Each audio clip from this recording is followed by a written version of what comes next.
Hello learners, this is Dr. Shafila from IGNOU Dost. Welcome to session 78 of Environmental Studies. Environmental Studies is one of the subjects of graduation courses of IGNOU. The exam of this paper would be complete objective and the video sessions that we are uploading are on the same track.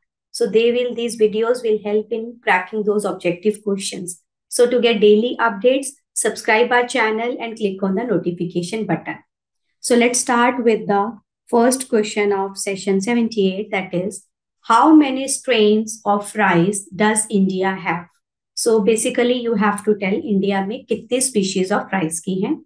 Again, when you get like we have done previously these kind of questions जिसमें आपको species का number बताना है, fish का number क्या था या orchid का नंबर क्या है, सो या मैंगो की कितनी स्पीशीज हैं, so that you have to remember as such. ठीक है, so there is like no कुछ ऐसा नहीं है आपको बताने वाला, you have to remember these things.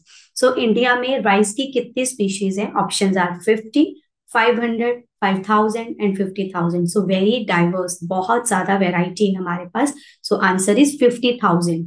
India में कितने स्पीशीज या स्ट्रेन्स हैं? That is 50,000. So answer is D. Next is how many varieties of mango does India have? We have done this question I guess 2 or 3 times before also. So India में there are around 1000, in fact more than 1000 species of mango. ठीक है, so how many species of mango does India have? So answer is 3, that is 1000. Then what is the feature of biosphere? देखो, bio means life, sphere means area. So biosphere is an area where life exists. Life exists in water, that makes hydrosphere. Life exists in air, that makes atmosphere. Life exists on land, that makes lithosphere. So biosphere इन तीनों का combination है biosphere. ठीक है, सो biosphere में उसका क्या feature है? देखो, लैंड पे हैं आपके ऑर्गेनिजम्स या प्लांट्स, या आपके एयर में हैं, या आपके पानी में हैं. तो जितने भी आपकी स्पीशीज हैं, ठीक है, या जितनी भी वेजिटेशन या ऑर्गेनिजम्स हैं, तो उनमें अगर हम पूरे बायोस्फीयर की बात करें तो डाइवर्सिटी क्या है? ज्यादा है, स्पीशीज डाइवर्सिटी है. ठीक है, क्यों? क्योंकि ये बायोस्फीयर एक छोटा रीजन नहीं है. It includes atmosphere, hydrosphere and lithosphere. तो बहुत, ये पूरा अर्थ का वो एरिया है जहां पे लाइफ एग्जिस्ट करती है. तो we have variety of species, rich variety of species we have. ठीक है, so what is the feature of biosphere? Options are no diversity, कि कोई वेराइटी नहीं है.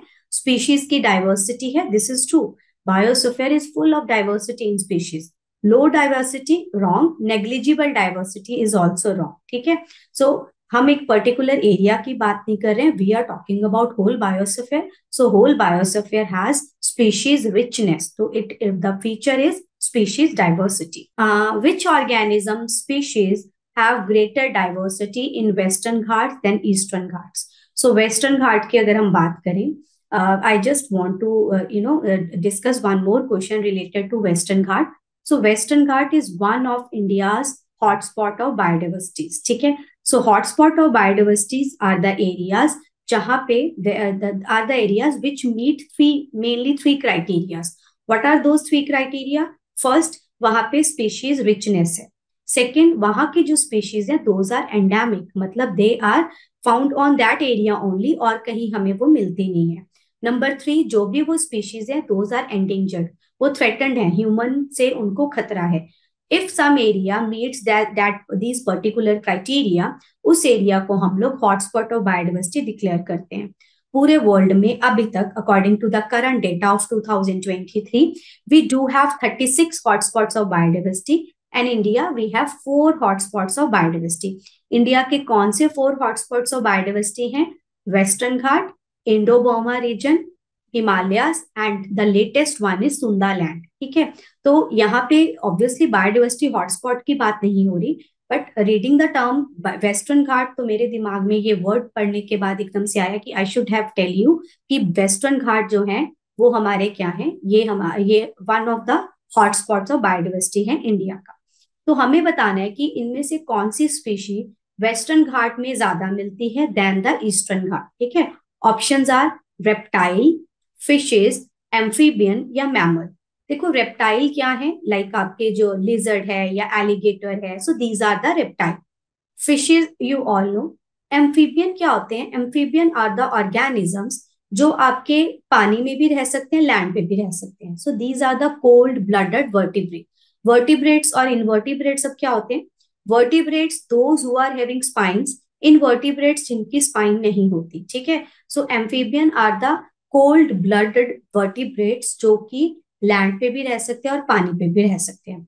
मैमल्स, मैमल्स क्या है? जैसे ह्यूमन आर द मैमल्स. ठीक है. सो मैमल्स आपके ऐसे ऑर्गेनिज्म हैं जिनकी डिस्टिंक्टिव एक उनकी ना सेम डिस्टिंक्टिव प्रॉपर्टीज होती हैं.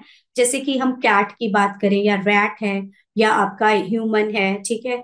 तो ये आपके मैमल कैटेगरी के हैं. सो मैमल कैटेगरी में मेन जैसे इनके हेयर होते हैं, फर होता है. ठीक है. इवन डॉग्स हैं, तो those are also mammals.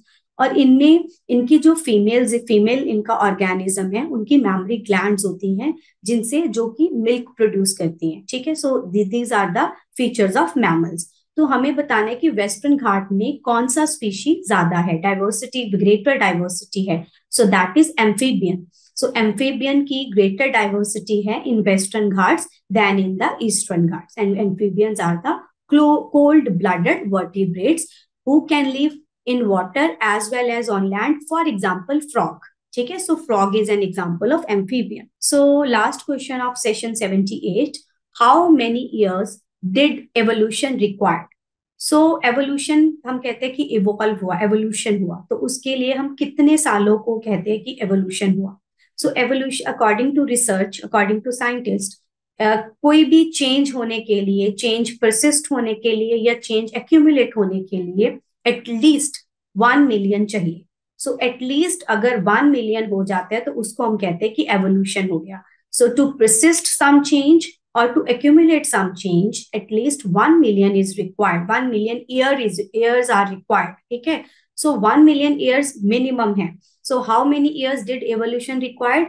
10, hundreds, trillions या मिलियंस. सो अगर हम कहते हैं एटलीस्ट 1 मिलियन ईयर्स, तो that means millions is the option. So answer. ठीक है. So answer is D. So coming to that, this was the end of the session.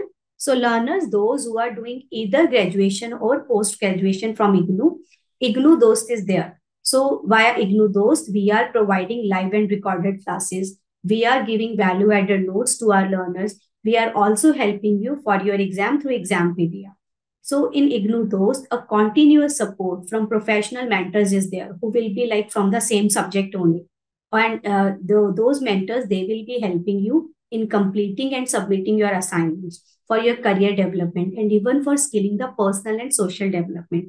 You can reach us out on the number 759493997 via call or WhatsApp.